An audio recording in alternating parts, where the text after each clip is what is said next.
Hello, what's up mga ka-J-Vlog? Welcome ulit sa panibagong video. And for today's video, ayan, another first impression review na naman tayo. And this time, ito, gagawa to ng ingay ngayon, Mati. Lalabas na po ngayon ang Tecno Pova 7. Maganda kaya to? Sulit ba? Tara mga ka-J-Vlog, check natin.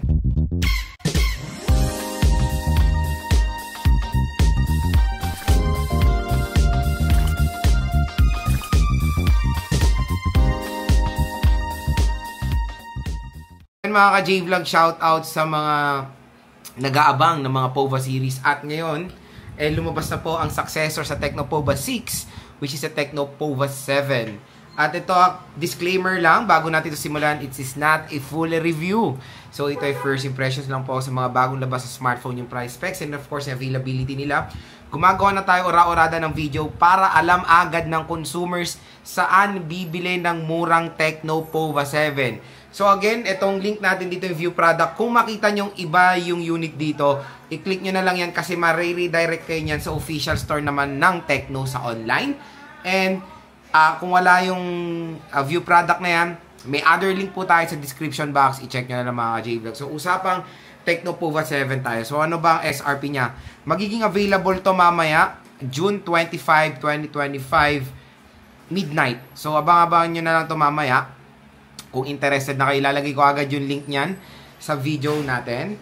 So, kung mapanood nyo ito kinabukasan, June 26, click nyo na lang, may link na yan dito. So, yun nga, Tecno Pova 7, ang SRP niya is, dalawang variants pala to, 6999 for the 8GB 128, and 7999 for the 8GB 256. So, yun. When it comes sa kanyang price tag, very reasonable naman yung RAM at ROM na ma-offer niya for a price tag na 7,000 pesos, 8GB of RAM, is ano na yan, perfect fit sa ganitong price segment. Kaya, ang maganda doon, magdadagdag lang kayo ng 1,000 piso, double the storage na. Siyempre, ngayon mga ka-J-Vlog is we need to face the reality na ito na talaga ang best ROM na makukuha natin sa ganitong price tag. 120GB and 256GB. Pag ako tatanungin, ano ba perfect? So, syempre, I'll go for the 256GB, 1,000 lang naman. Pero again, dito sa ating link, dito sa view products natin, mas mura po ang Tecno Pova 7, syempre, online to. Ang sinasabi ko yung SRP niya, kasi yan yung possibility na makukuha nyo yung price niya sa mall, sa offline store. So, check natin ha. Question mark pa rin siya as of ngayon, when it comes sa price ng Tecno Pova 7. Pero yun, expect nyo na below SRP natin makukuha yan. Lalo na ngayon launch date niya. At meron siyang freebie, I think So meron din tong freebie. Asahan nyo pag mga ganitong bagong labas sa smartphones, may freebie to.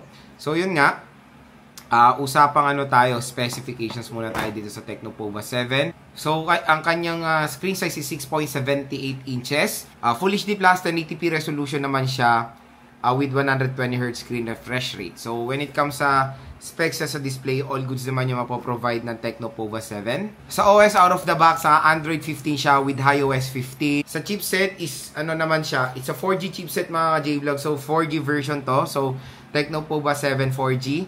Meron siyang chipset na MediaTek Helio G100 Ultimate na merong octa-core CPU. Merong clock speed na up to 2.2 GHz, and sa GPU niya is Mali G57. Dual rear camera system siya with 108 megapixel main camera and a macro lens. Pagdating naman sa front-facing camera, meron tayong 8 megapixels. When it comes sa speakers niya, dual-steer speaker siya, biometrics, dalawa fingerprint scanner at face unlock. Pagdating sa battery, ito yung magiging game changer din. Of course, very well known naman rin si Tecno when it comes sa large battery niya. Pagdating sa Pova series, so biruin mo ang Tecno Pova 7, 7,000 mAh na removable battery with 45 watt fast charging. So asahan natin yung 7,000 na napakalaking battery capacity ng Tecno Pova 7 in 1 hour and 30 minutes siguro mafu-full charge na yan. Biruin mo 45 watts. Syempre, expect nyo larger battery capacity, mag-extend talaga tayo ng few minutes of charging. Kasi pag 5,000 mAh, 45 watt, less than 1 hour. So syempre 7K mAh, 1 hour 30 minutes siguro, full charge na itong Tecno Pova 7 natin. So, very convenient pa rin. Mabilis sa fast charging rate na rin naman na mapoprovide ng Tecno Pova 7 dito sa kanyang price tag na 6 to 8,000 na pesos. And ang maganda rin dito when it comes sa kanyang ingress protection, nakakatuwa ng mga entry-level smartphones ngayon is meron ng mga IP rating. So, meron siyang IP rating na 64. So, ingress protection 64, water and dust resistant. Again, di po siya pwede malublob sa tubig. Pwede lang siyang matalsikan ng tubig with certain pressure.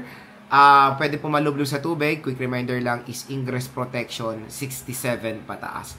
So, pag 66 pababa, hindi po yan pwede malublob sa tubig. Again, marami pa rin hindi aware sa mga ingress protection. So, meron po mga water-resistant na smartphone na pwedeng malublob sa tubig na merong IP67 to IP69 water and dust resistant. So, next mga ka-J-Vlog, share ko naman sa inyo yung first impressions ko based sa specifications ng Tecnopova 7. Lalo na ngayong June 25, baka interested nga kayo. Yung link na ito nandito, View Products.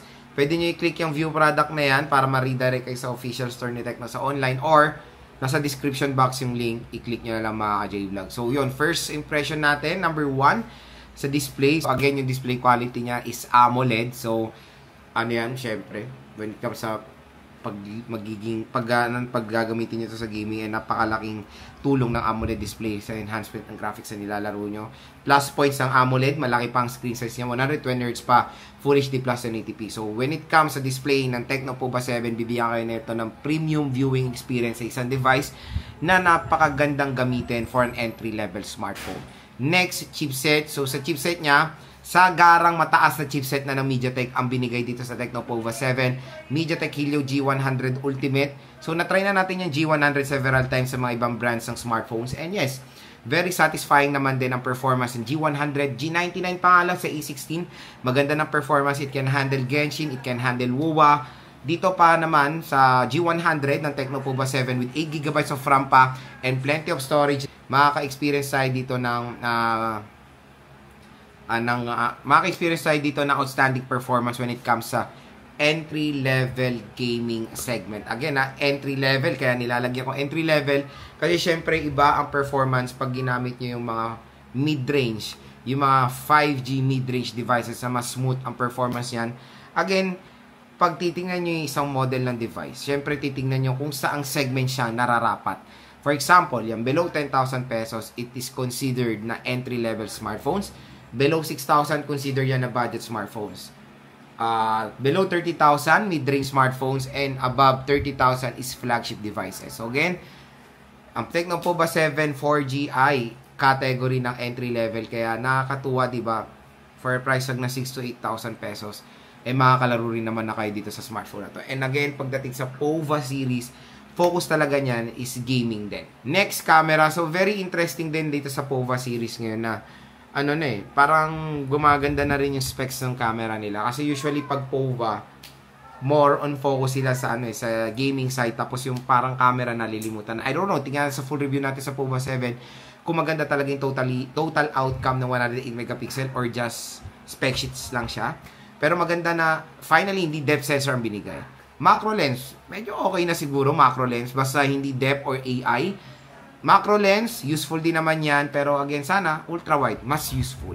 Pero yon, dual camera system ang Tecnopova 7. At medyo, parang ito na yung nauuso ring design ngayon. Parang nakita ko to sa Honor 400 na ganito yung design ng camera module ng Tecnopova 7. Next, yung speakers niya. So, magandang balita pag maglalaro kayo dito sa Tecnopova 7. Meron siyang dual stereo speakers for immersive sound.